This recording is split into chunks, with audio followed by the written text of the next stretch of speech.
ജീവിതം നയിക്കുന്നവരെല്ലാം നേരത്തെ തന്നെ പറഞ്ഞിട്ടുണ്ട്. കേരളത്തിൽ BPL പട്ടികയിലുള്ളവർ പലരും BMW കാർ ഉപയോഗിക്കുന്നത് എനിക്കറിയാം. വേറെ എന്താ എന്നോട് ചോദിക്കും?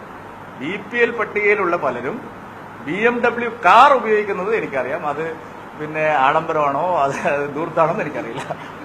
BMW ആഡംബരക്കാരാണോ അല്ലയോ എന്നൊന്നും പൊളിമിക്സിനറിയില്ല. എന്നാൽ ഇക്കാണുന്നത് ആഡംബരക്കാരല്ല, അത് സാധാരണക്കാരന്റെ വാഹനമാണ്. Remember that. Just wait for that.